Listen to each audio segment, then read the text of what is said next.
welcome back to my channel. So as you could see from the last video, my initial experience with Euterpe didn't go as well. First I died on my attempt to get back to the ship, and the second time I died a horrible death by simply falling into the planet. That is of course a bug in the surface of the planet, because you are not supposed to be able to drive down like that. So I've decided now that instead of trying to see the planets on the surface via vehicle, I didn't want to spend all that time to try to get a vehicle into the Connie. So instead I am simply just going to fly above the surface and probably land somewhere so we can see how it looks. I will probably make some montage videos of that as well, with some nice music in the background. But I will still comment on how I think the first moon looked. So the first moon Euterpe we looked at is clearly an icy moon. That's so much can be seen. Now there should be one moon with a surface on it. Not a surface, sorry. An ocean on it. So maybe this is the one. I'm not sure about that. Right now we're trying to get to this Rayari Caldwell research center to see what they sell there. Because obviously one of the things about the moons is that they can be used as for traders. So you can land with your ship, you can buy commodities, and then you can fly off and sell them. But in order to be able to do that, and vice versa, also the ability to fly to a moon and then sell your stuff there, you actually need to have the ability to buy and sell stuff. And I've been to several stations on Clio, I think it was called, the moon that I took a look at before I began to record my videos. And there was numerous stations that had, or outposts, I should probably call them that had the trading station in them, but there was no commodities in there. You couldn't sell anything. Well, honestly, I couldn't tell if I could sell anything there, because in order to be able to see what you can sell at a station, you actually have to have that commodity with you for the time being. I hope that CIG will change that down the road, but that's the way it is now. But at least you can go in and see what you can buy in there, even if you have a ship that you cannot buy anything with, so a little fighter or something like that, you can still check out what you would be able to buy there. So let's check this first outpost here, research outpost, and see if we can buy anything in there. I think the the moon here, it had two or three outposts, so that's not much to check out actually. But obviously I'll try to find a place in the sun so we can actually take a flyby of the surface and see how the moon looks. But first, let's try to land here on at the outpost. And I will take you in for the full landing. I will not cut this out, because I think how the atmosphere looks when you come from outer space and into the moon is also a part of the experience. So let's do it.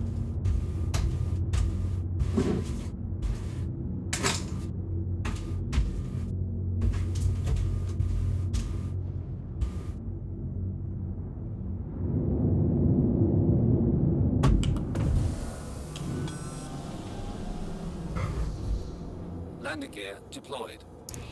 Alright, so initially what I can say about this initially what I can say about this outpost is that it doesn't have the usual things that outposts tend to have. Now, this might very well be because this is still a PTU alpha, so they might haven't finished all the little details on the moons yet. Probably that's the case. But usually most of the outposts tend to have places where you can... No, let's just keep the light on. Engines are off. Where you can retrieve vehicles, and you have landing pads so you can refuel and rearm and all that. They don't have it here, but it is in an armistice zone. That's clear. And let me just check if I have my helmet on. Not the inventory. Actions, player. Oh, well, I'm pretty sure I have it on. Otherwise, we're going to find out when I get down there.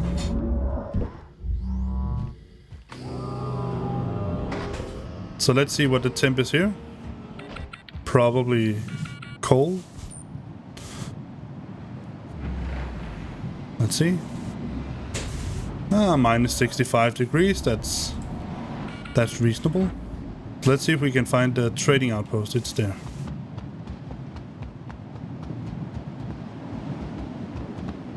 I like the way how the atmosphere or the fog sort of reacts to the light beam from my little headlight. Let's see, storage. Yes, that's the right place.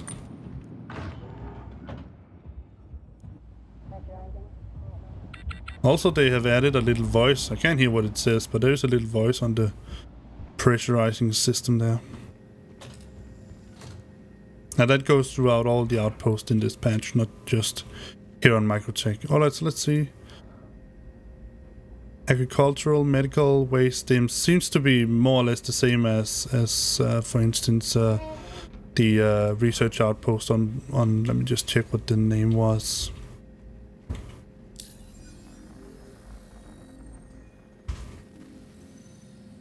Selling, I think there's this. I think it's Higgs research outpost. Seems to be the same commodities that you can buy and sell. Here you have the Kovale shipping box here in its usual colors. They should probably have chosen the Microtech colors here, I was supposed to, but of course this is maybe just not a Microtech outpost, but it could be someone else. So. Although the interior, well, it's a Rayari, so yeah. Pin.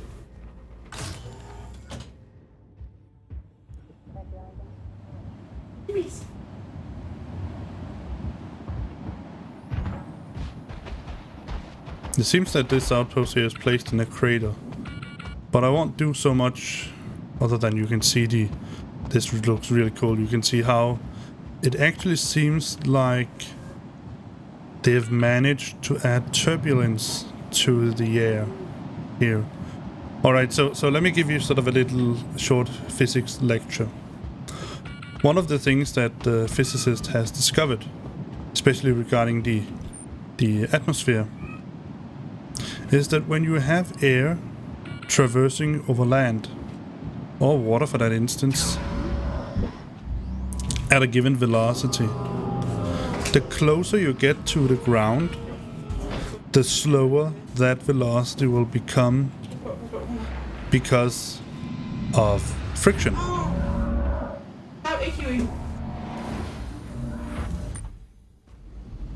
I had a lot of noise in the background, so I cut this part out.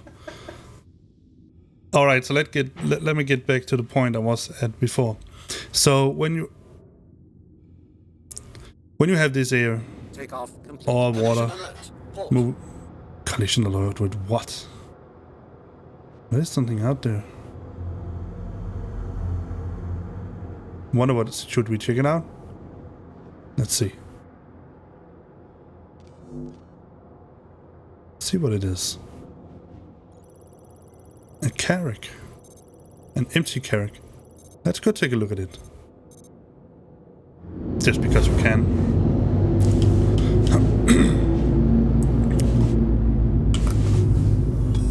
Alright, so where was I? Yes. When you have this water or air moving at a given velocity above the surface of the Earth, the closer you get to the Earth, the surface, because of friction, the more that air or water will be slowed down. So you can imagine if you sort of have constant decrease in velocity the closer you get to the surface, that air or water just above it will tend to overtake the part below it. And that is why you get these, when you see waves come into at the shore, you see this special way that they sort of almost tip over on top of the other water, or the water below it. And that is simply because of friction and this turbulence. And this is also turbulence that we can see in the air. And this is noticeably, for instance, when we have snow that is traveling with the air, you can see that it seems that the snow closest to the ground is traveling at a slower pace. And that is because it actually is that. And again, because of friction. Alright.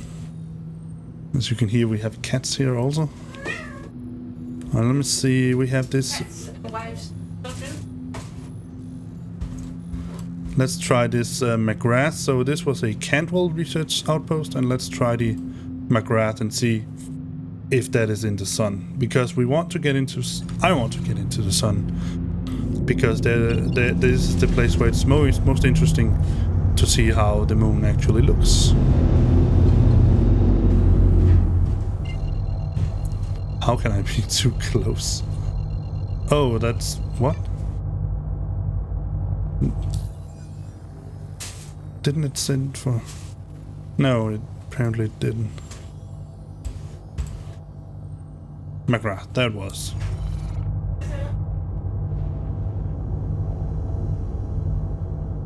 Whoa.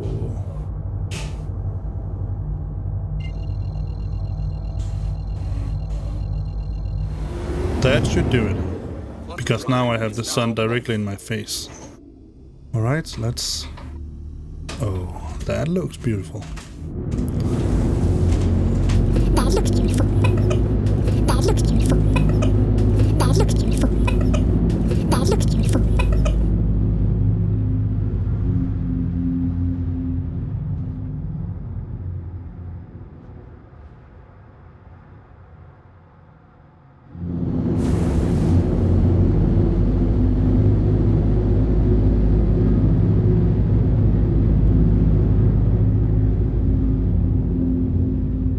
Okay, so I want to try to go down into these clouds that you can see here, but the thing is that we are pretty far away, and it seems that we are very far away, but that's because the moon is very small.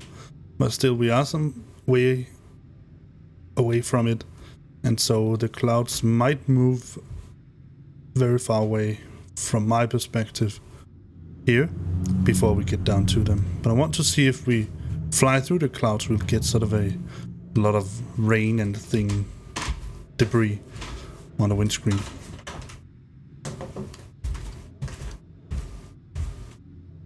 And just like before, usually I would cut out this part here because it is really very uninteresting to see someone fly a ship down towards a planet in what seems a very slow pace. 983 or 88 or whatever it says out there meters per second is definitely not slow. But when you're dealing with sizes this big here, this moon is probably... Alright, so before I got horribly interrupted by something annoying and noisy, I was going to say that usually it's very uninteresting, actually it's pretty boring, to see someone just fly towards a planet in a really slow pace, and then he lands, and then he gets out. The interesting part usually takes place on the surface, but in this case it is try to give you an experience of the moons, the full experience, and so going through the atmosphere in a very slow pace is definitely a part of that experience. So let's see what happens when we enter these, which I suppose are clouds. It looked very much like clouds.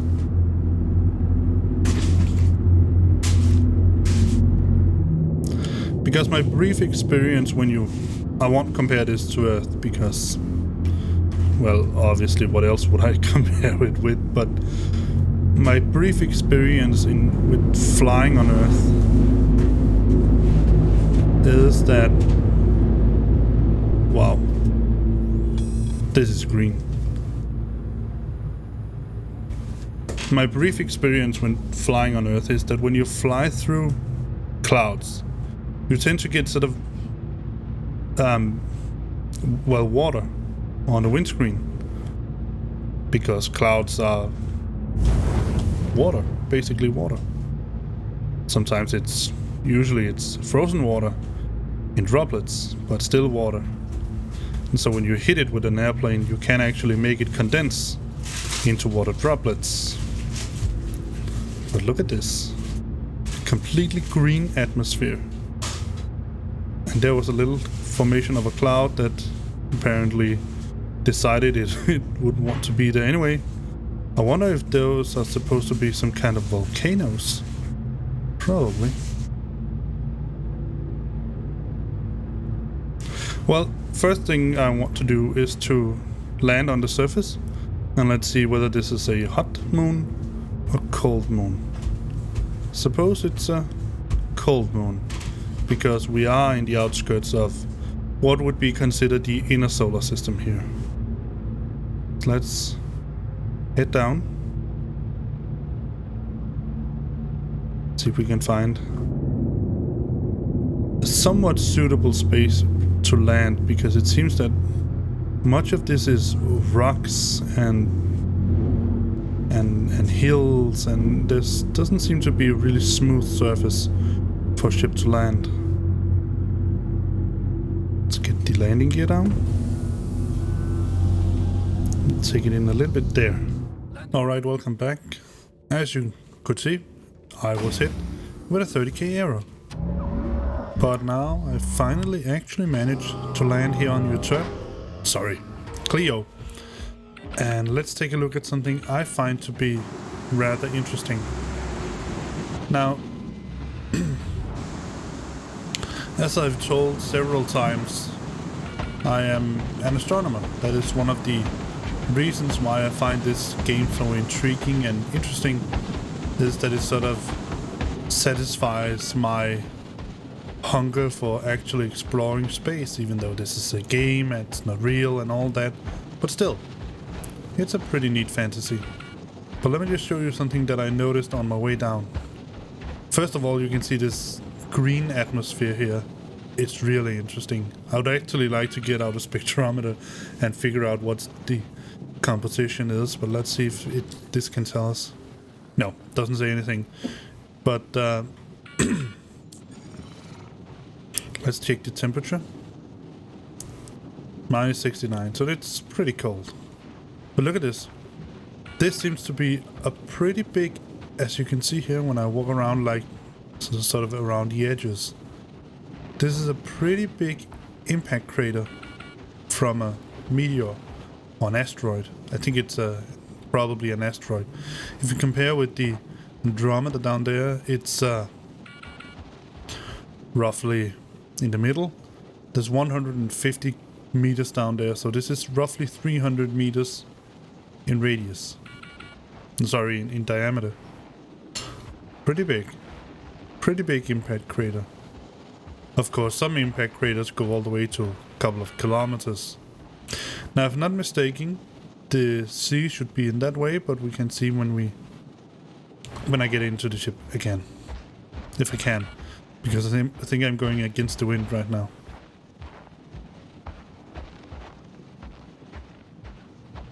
And I'm pretty sure I wouldn't survive long if I removed the helmet, because I don't think there's supposed to be an atmosphere here. But again, when I get down to the ship, for science.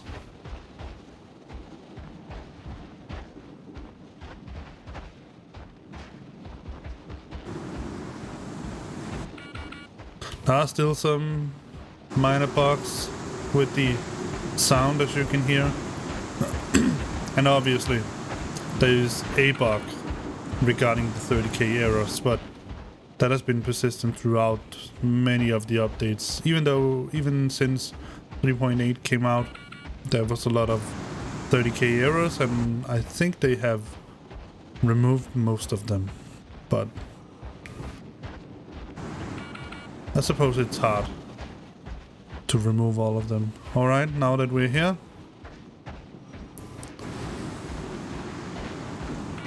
what's that? It looks like it's... No, it wasn't. Looked like it was opaque. Alright. Removing helmet.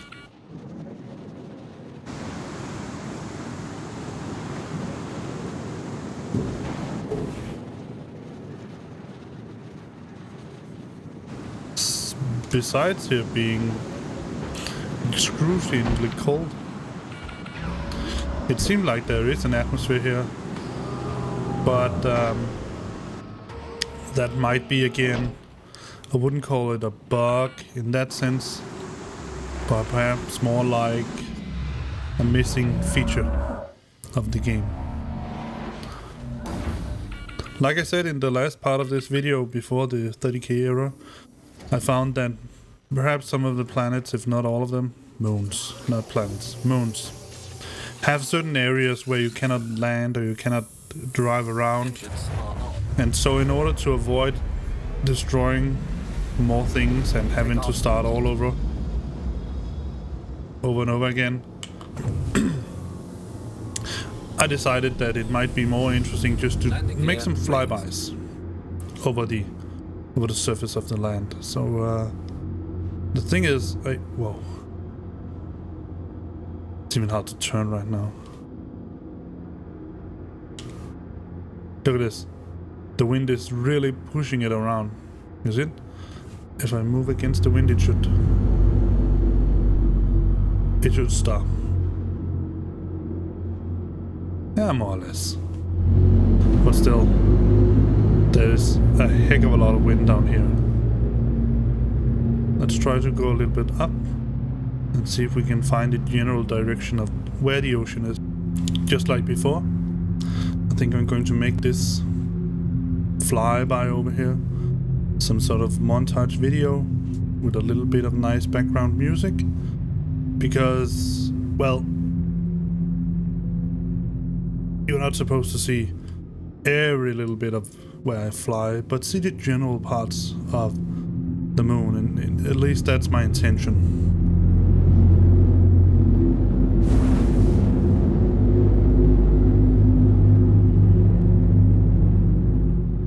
Let's get the music started. Enjoy the rest of this video. Just like always, likes and subscribes, they always help me, and I hope that you sincerely enjoy watching these videos as much as I enjoy making them. See you in the next one. Bye.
Landing gear deployed.